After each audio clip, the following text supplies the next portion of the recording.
Quando nós falamos em mini casas sobre rodas, uma das principais dúvidas é onde morar com a minha tiny house aqui no Brasil. Onde que é possível estacionar com tranquilidade e segurança. A gente vai conversar com vocês sobre isso nesse vídeo e vai mostrar as opções, as infinitas opções que nós temos aqui no nosso país.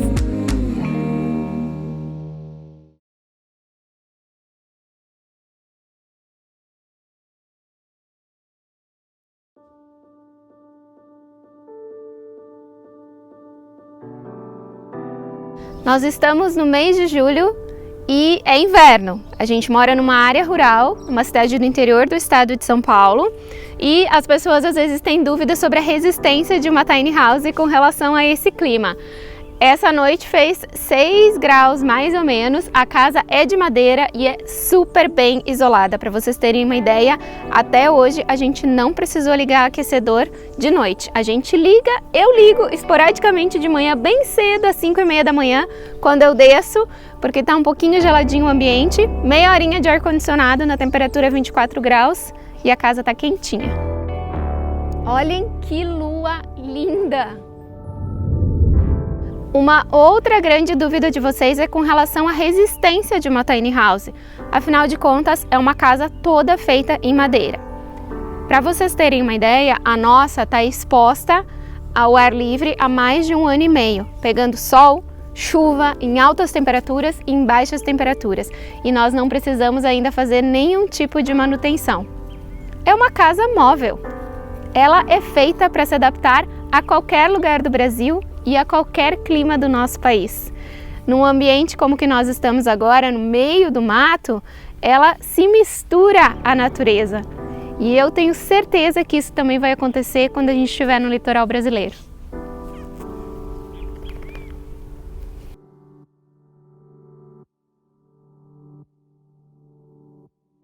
Agora a gente vai responder algumas perguntas que vocês enviaram pra gente pelo Instagram. Aproveitando, se você está vendo esse vídeo pelo YouTube e ainda não acompanha a gente no Instagram, vai lá e fica ligado em tudo que a gente posta sobre o nosso dia a dia na tiny house.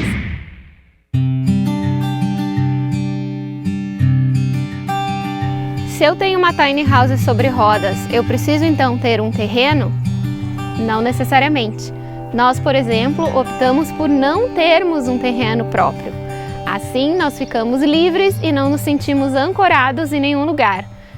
A gente vai ter a oportunidade de viver diferentes experiências de vida, morando em vários lugares do Brasil e, claro, estando mais perto de todos vocês. Mas e se eu tenho uma tiny house sobre rodas e não tenho terreno? Aonde eu posso morar? Mesmo aqui no Brasil, você tem diversas opções. A tiny house, ela é um veículo. Então você pode parar em qualquer lugar que um veículo estacionaria. Claro que você tem que ter a consciência de não atrapalhar o direito de ir e vir das outras pessoas. Ou seja, você não vai estacionar sua tiny house na Avenida Paulista em São Paulo. Você vai buscar lugares mais tranquilos, principalmente nas cidades do interior ou do litoral brasileiro. Em grande parte dessas cidades, você precisa primeiro pedir uma autorização para a prefeitura para que você possa estacionar em via pública. Agora, para você morar com mais tranquilidade e mais segurança, você tem opções como os campings, que já recebem trailers e motorhomes e que têm um espaço para receber a sua tiny house. Eles já vão ter as instalações de água, energia elétrica e muitas vezes uma área de lazer também. Você pode conversar com aquele seu tio, a sua tia, o vô, quem sabe até aquele amigo que já tem um terreno que não está sendo usado e perguntar se ele não quer emprestar para vocês. Ou quem sabe até alugar, assim você cuida do espaço dele e você tem um lugar seguro e tranquilo para morar. Ou você pode optar por fazer como nós. Nós fomos em busca de áreas verdes, de sítios, chácaras e terrenos, conversar com os proprietários desses lugares. Eu sei que isso é uma coisa muito nova e inusitada ainda aqui no Brasil. A gente tem o hábito de ver aluguéis de terrenos comerciais, mas não para fins particulares, principalmente para você morar com a sua tiny house sobre rodas. Só da gente estar aqui divulgando tudo isso, compartilhando informações, nós já temos recebido contato de pessoas que têm áreas e que querem oferecer para compartilhar esse espaço com futuros moradores de tiny houses e com a gente também.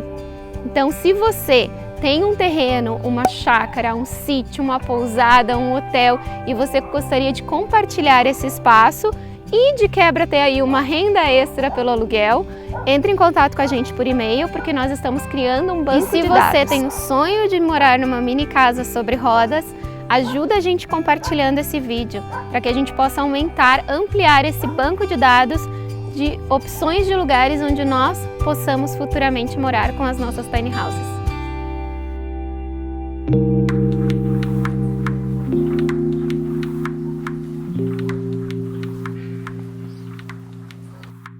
Nós moramos atualmente numa chácara, pertinho do local onde a nossa tiny house foi construída. A nossa ideia era estar mais próximo da comunidade que nos acompanhou durante todo o processo de construção e abrir a nossa tiny house para que eles pudessem conhecer. Nós chegamos aqui numa sexta-feira em março e a partir da segunda-feira foi solicitado o isolamento social. Então nós ainda estamos por aqui e ainda não conseguimos abrir a nossa casa para a visitação de todos vocês, mas a gente espera poder fazer isso em breve. Como vocês podem ver, nós estamos cercados de verde. É uma chácara de uns 30 mil metros quadrados, cheia de árvores frutíferas. E esse é um dos grandes benefícios da gente ter uma casa sobre rodas, é de você poder mudar o seu local e desfrutar de paisagens diferentes e de tudo que a natureza tem a oferecer. A gente não consegue nem contar nas duas mãos, a quantidade de frutas que a gente tem aqui nesse local. Nós queríamos ficar mais 1 ou 2 meses aqui na cidade onde nós construímos a nossa tiny house. E o objetivo era de receber as pessoas que nos incentivaram, nos apoiaram e nos acompanharam durante esse tempo, para que a gente pudesse transmitir um pouco do nosso conhecimento pessoalmente para elas. E foi muito tranquilo e é muito tranquilo de você conseguir um lugar para morar. O que a gente fez foi perguntar para as pessoas do nosso relacionamento, perguntar na padaria, perguntar no mercado, perguntar no café, conversar com as pessoas com as quais a gente tinha contato, falando desse nosso plano e para saber se elas teriam algum lugar para indicar ou alguém para indicar.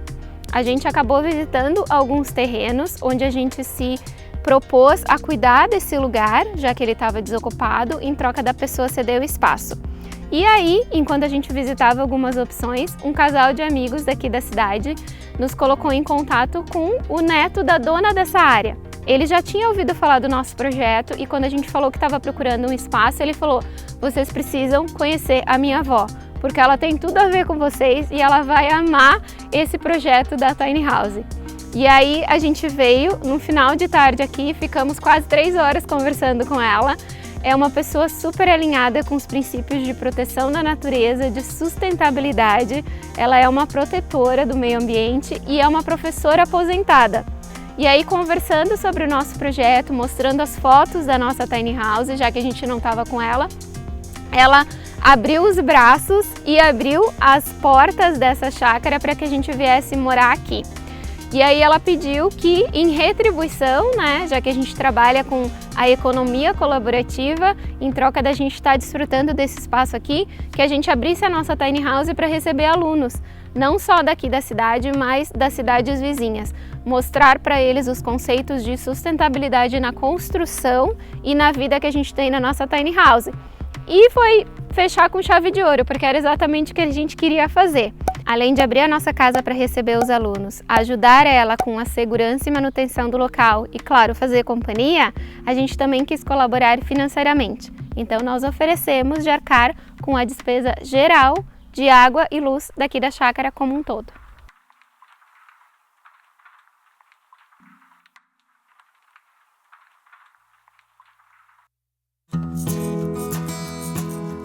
Você pode abordar os proprietários de terrenos, de chácaras, de pousadas diretamente ou através de pessoas conhecidas que vocês tenham em comum, talvez até através das imobiliárias locais da cidade, sempre explicando o que é uma tiny house, o que é o projeto, que a intenção de vocês é cuidar do meio ambiente, cuidar daquele espaço onde vocês vão viver e, de alguma forma, trazer algum benefício para essa pessoa e para esse local. Lembrem que é uma troca, a pessoa está abrindo o espaço delas para vocês morarem com a sua casa. Então, vocês têm que trabalhar, vocês têm que viver em parceria, independente da pessoa morar naquele local ou não.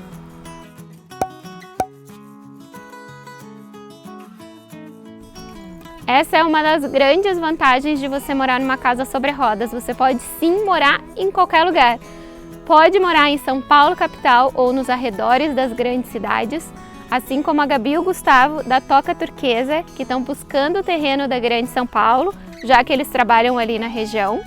Ou você pode morar como a gente, no meio do mato, e em breve a gente espera estar morando no litoral brasileiro. O que você precisa fazer é buscar essas opções de terrenos e áreas e conversar com os proprietários. As tiny houses sobre rodas, elas são preparadas para terem sistemas independentes ou para estarem conectados na rede de água e luz. A gente mostrou em detalhes como funciona a água e a luz da nossa tiny house no tour que a gente fez. Nós vamos deixar o link aqui para vocês. Sobre o IPTU e o IPVA, a tiny house sobre rodas é um veículo não motorizado. Então ela não paga o IPTU porque ela não é uma edificação fixa no terreno e ela não paga o IPVA porque ela não tem motor, ela é um reboque. A única taxa referente a uma tiny house sobre rodas é o licenciamento anual, como em qualquer veículo. Quando a gente estaciona a tiny house num terreno, a primeira coisa que a gente faz é nivelar a casa. Para isso a gente usa 4 apoios e 4 niveladores de cada lado dela e mais o pedestal frontal. Isso faz com que a casa fique nivelada e também com que as rodas não fiquem em contato direto com o chão. Assim, elas não se deformam.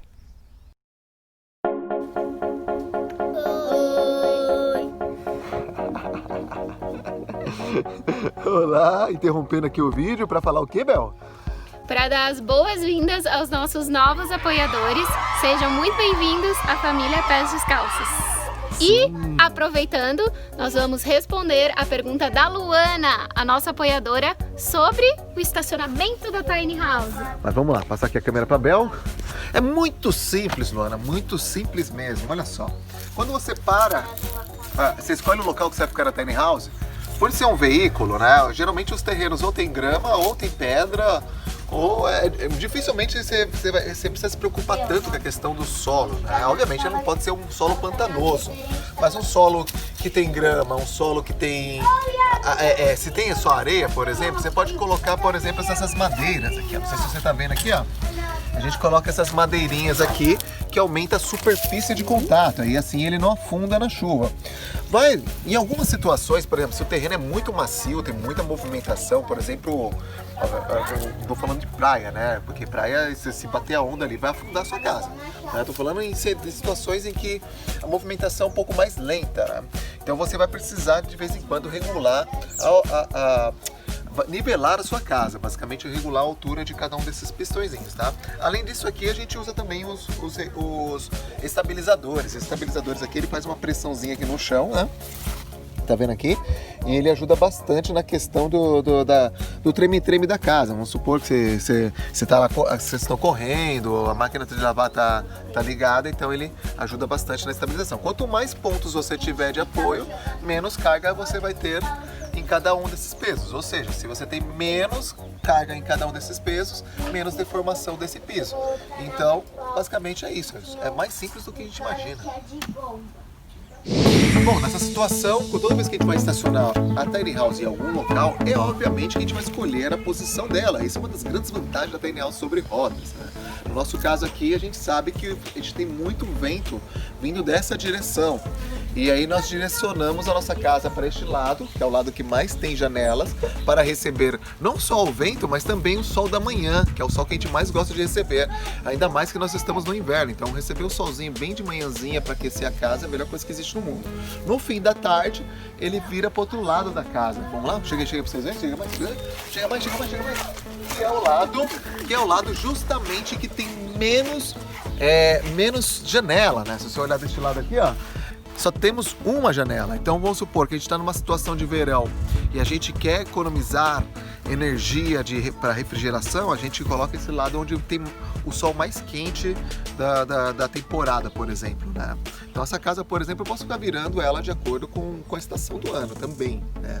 Essa é a grande vantagem de morar numa tiny house sobre rodas. Então venha conosco, junte-se a nós nesse movimento e vamos fazer esse movimento tiny house crescer no Brasil. Estou esperando todos vocês. Se inscrevam agora, ativa o sininho e vamos embora. Deixa seu like. Deixa seu like também. Se você não gostou, também deixa o like.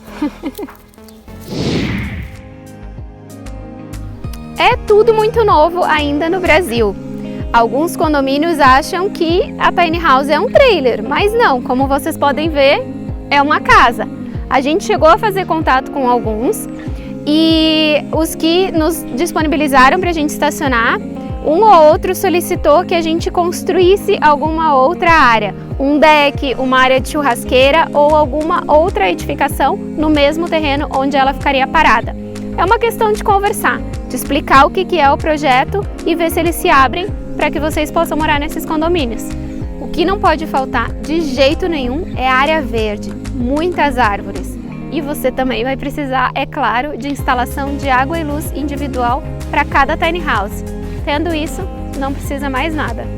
Espero que a gente tenha respondido todas as dúvidas de vocês, mas se você ainda tem perguntas, deixa aqui pra gente nos comentários. Não esquece de deixar o like nesse vídeo, compartilhar para que a gente consiga mais terrenos e áreas para parar as tiny houses pelo Brasil. Ah, e se você quer saber mais sobre o Clube de Membros do Pés Descalços, nós vamos deixar o link aqui na descrição do vídeo.